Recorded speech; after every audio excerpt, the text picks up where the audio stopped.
Hi guys and welcome back. This is part 2 of my 6 grammar points that you will need for CAE.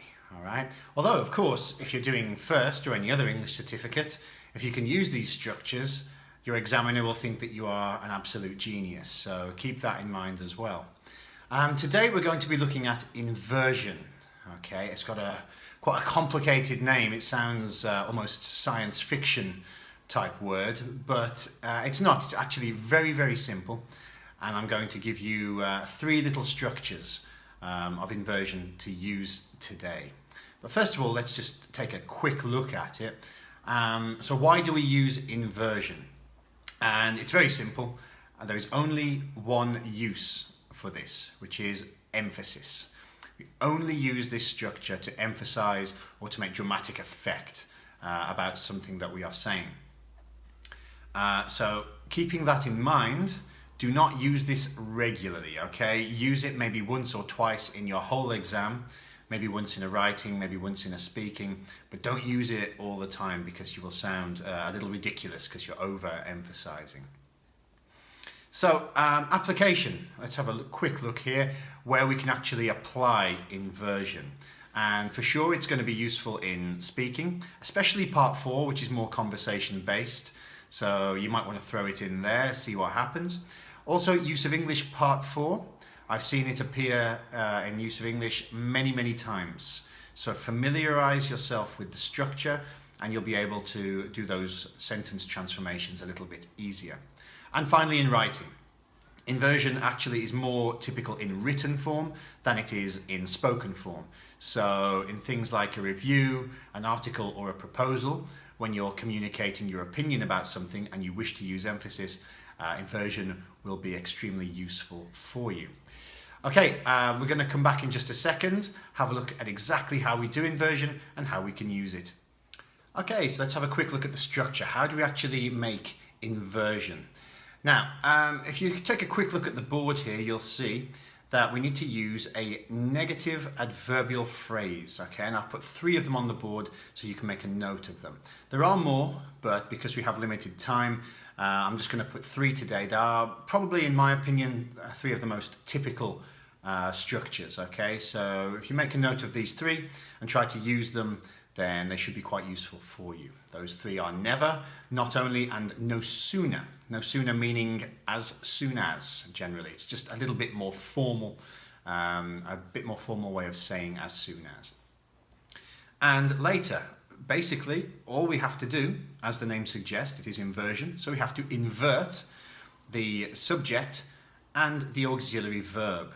Okay, if it's a present perfect tense, you simply invert the auxiliary have and the subject. If it's present simple or past simple, we have to introduce the auxiliary verb do or did if it was in the past. And that's pretty much all we have to do. So if we take a look at a normal sentence, my first sentence I've written here, I have never seen such a thing. Okay, I have never seen such a thing. This is a standard sentence. And then we're going to compare it with a more dramatic sentence using inversion. Never have I seen such a thing. Okay. As I've said here, I've inverted the subject and the auxiliary verb, and I've used the adverbial phrase never. Okay, so never have I seen. Now that is basically it. That is as difficult as it gets. And now I'm just going to show you using the other examples, the other 2 phrases, a couple of little tricks, a couple of little phrases where I might throw into some of your written exercises or speaking exercises. So stay tuned. Alright, so we've got some examples here. I've repeated one of them here with never. So I have never tasted food so good. So we're going to use never and we're going to invert I and have. So never have I tasted food so good. If you're doing a restaurant review, that might be a useful structure to use. The next one that we have here is not only. Now, not only is used when you're trying to emphasize 2 things, sometimes more, but generally 2 things. So you could use it to complain about something, you could use it to say something is really good, or you could use it to say multiple things are very bad as well. So a typical sentence would be the food is good and the place is clean. All right, but to emphasize that there are two good things going on here, we can say not only is the food good, but, I've highlighted but, that's the connecting word you're going to use here, but the place is clean. All right, so I've had to introduce the auxiliary verb to be here. Okay, you must use an auxiliary verb. It's probably the most typical mistake that people make if you're using present simple or past simple. Do not forget that auxiliary verb, all right? So not only is the food good, but the place is clean, all right? So again, that could be something for a restaurant. You can tell it's the morning and I'm hungry because I keep writing about food. All right, the last one is no sooner.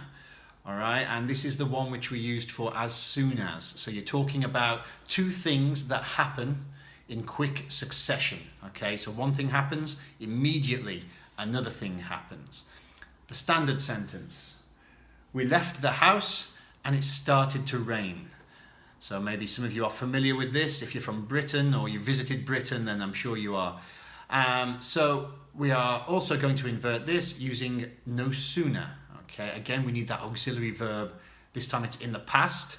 So no sooner did we leave the house than, that's the connecting word for this, so make a note, than it started to rain. All right, so two important points: the auxiliary verbs for this and also those connectors. So with not only, you're going to use the connecting word but to introduce the second part, and with no sooner, you're going to use than to introduce the second part. All right, there are others, but these three I think will help you a lot, and you can use them in a variety of situations. Okay, so try to implement these.